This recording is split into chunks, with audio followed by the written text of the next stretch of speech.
नमस्कार प्यारे साथियों। भूगोल के अंदर जो अपना आज टॉपिक पढ़ने जा रहे हैं वो अपना टॉपिक है भू संचलन बल, अर्थ मूवमेंट। भू संचलन बल या फिर अर्थ मूवमेंट। देखिए साथियों, इस बल को अपन सबसे पहले मोटे तौर पर दो भागों के अंदर डिवाइडेशन कर देते हैं। एक भाग तो ये हो गया और दूसरा भाग अपना ये हो गया। साथियों, इस बल को अपन कहते हैं अंतर्जात बल या रचनात्मक बल। इसको इंग्लिश में बोलते हैं एंडोजेनेटिक फोर्स। एंडोजेनेटिक फोर्स, रचनात्मक बल। और ठीक इसी प्रकार इसको बोलते हैं बहिर्जात बल या एक्सोजेनेटिक फोर्स। Exogenetic force. तो सबसे पहले अपन इसकी विस्तार से व्याख्या करते हैं। जो अंतर्जात बल है, इस बल को वापस दो भागों के अंदर डिवाइडेशन करते हैं।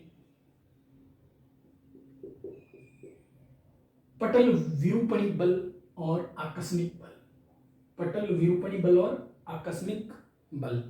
देखिए दोस्तों, पटल विरूपणी जो बल है इसको वापस दो भागों में बांटते हैं, महादेशजनक बल और परिवर्तनकारी बल। एपिरोजेनेटिक फोर्स और ओरोजेनेटिक फोर्स। एपिरोजेनेटिक फोर्स और ओरोजेनेटिक फोर्स। जो महादेशजनक बल हैं इसको बोलते हैं ऊपरी मुखी और एक है अधोमुखी, दो है। इससे पहले जो ये है ना महादेशजनक बल, ये वर्टिकल होता है। वर्टिकल, अंदर धरती के अंदर वर्टिकल होता है एपिरोजेनेटिक बल। और ऊपरी मुखी बल और अधोमुखी बल यानी अपवर्ड और डाउनवर्ड। ऊपरी मुखी बल, अपवर्ड का मतलब होता है उत्थान और उन्मंजन। अगला है अधोमुखी, डाउनवर्ड, अवतलन और निमंजन। उत्थान यानी धरातल के अंदर जब कोई पार्ट अपने समतल भाग से ऊपर उठ जाता है उसको उत्थान बोला जाता है। और उन्मंजन यानी समतल धरातल पर जब कोई भाग अपने समतल भाग से नीचे दस जाता है उसको बोलते हैं उन्मंजन। ठीक इसी प्रकार अधोमुखी। अधोमुखी क्या होता है? ये समुद्र के अंदर घटने वाली घटना है। समुद्र के अंदर जब कोई भाग ऊपर उठ जाता है उसको बोलते हैं अवतलन।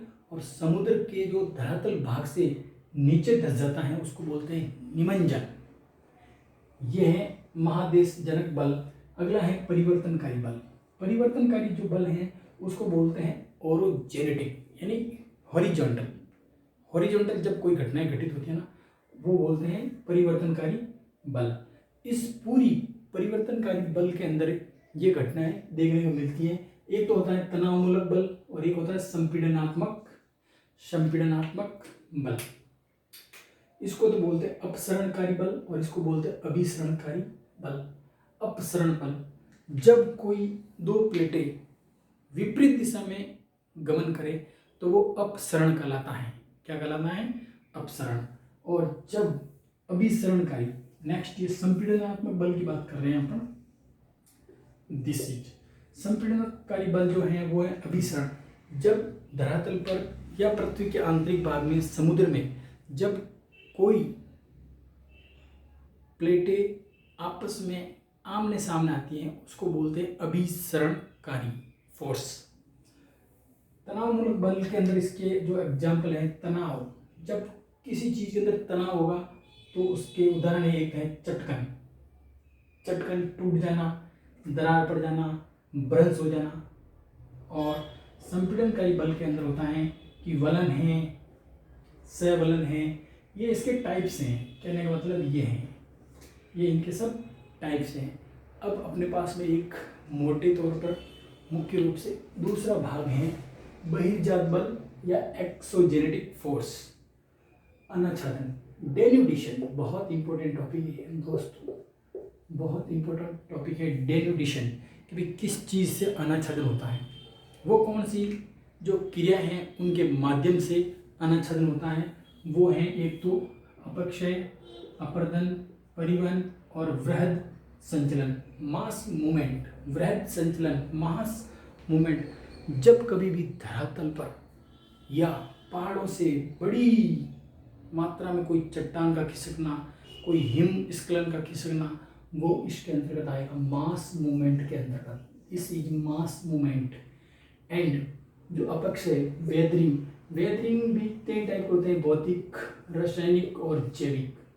भौतिक जिसके अंदर कोई भी मिलावट नहीं, रासायनिक अलग अलग रसायन के माध्यम से, और जैविक इरोजन रिवर के माध्यम से, हिम के माध्यम से, सागरीय लहरों के माध्यम से, पवन हवा की गति के माध्यम से जो भी अनाच्छादन होता है वो सब किसके अंतर्गत आएगा, बहिर्जात या फिर एक्सोजेनेटिक फोर्स। तो ये भूगोल का बहुत इंपॉर्टेंट टॉपिक है दोस्तों। इसके अंदर कंपटीशन में 1-2 क्वेश्चन पक्का पूछा जाता है, तो आप इसको तैयार करें। धन्यवाद।